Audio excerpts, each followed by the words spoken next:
As some of you might know, the Acorn Slingshot is slightly broken in the new update. Instead of just hitting enemies once and breaking, the Acorn projectile seems to keep hitting repeatedly, and extremely rapidly, multiple times per frame.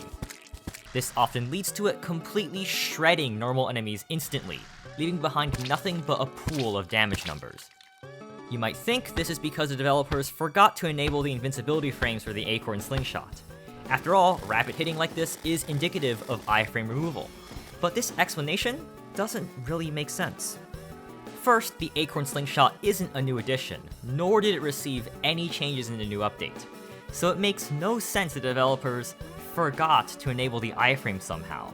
Anyhow, piercing projectiles have iframes enabled by default, so they would have to be turned off purposefully. Secondly, the Acorn Slingshot hits multiple times per tick, not just once. Even with 0 iframes, a projectile can only hit once per tick.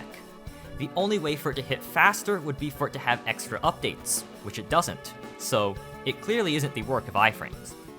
And of course, lastly, there's the crashing. If you hit an enemy with an acorn that has more than a few hundred HP, on most computers, Terraria will instantly crash, which is very unexpected behavior. Normally, Terraria is very resistant to crashing from damage. I've modified projectiles to hit 50,000 times per second, and Terraria held up just fine, so it makes no sense that an acorn hitting a few hundred times in a second causes the game to crash, at least under normal circumstances. So what actually causes the acorn crash? Well, you might have heard of it before, a stack overflow. No, not that one. Let me explain. Let's start at the beginning. You might not know this, but acorns are actually bombs. They use the bomb projectile AI style, which, honestly, becomes quite obvious when you look at their movement. In 1.4.5.7, the code for bombs was changed such that it now includes the standard damage function to deal damage. Now, this works fine in regards to bombs, but it has one fatal flaw in regards to acorns. You see, when acorns hit an enemy, dealing damage, they kill themselves. This is to prevent them from piercing. This triggers the kill function, destroying the acorn. But, as a bomb, the destruction of the acorn in the kill function now also triggers the bomb's damage function. However, the damage function itself is what is used to trigger the acorn breaking, since acorns break upon dealing damage. Therefore, the damage function calls kill again, which calls damage again, which calls kill again, and repeat again and again and again.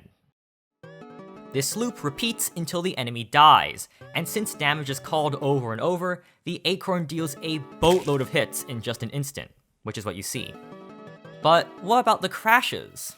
Well, this is the fun part. What if the enemy just doesn't die fast enough? Like, what if it has a lot of HP? Then the function calling loop doesn't exit quickly, because while the function loop might end in 10 or so loops on a weak enemy, it would take thousands of hits, and thus thousands of loops, for the acorn to kill a boss, for example. The issue is that the program can only handle so many function calls. There's a thing in memory called the stack, which holds function calls, and when there are too many on the stack, like there would be in a near infinite calling loop, well, it overflows.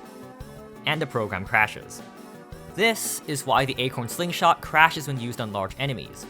Not hit spam, but function spam. You can even see the function call spam if you open a crash report. So that's why the Acorn Slingshot is so broken right now. A little bit of classic unintended behavior. This time, deadly. Luckily, this is a very narrow bug and is very easy to fix, so Relogic has probably already patched it in their internal builds by now, given how well known the glitch is. Regardless, though, thank you for watching, and good day and goodbye. See you soon.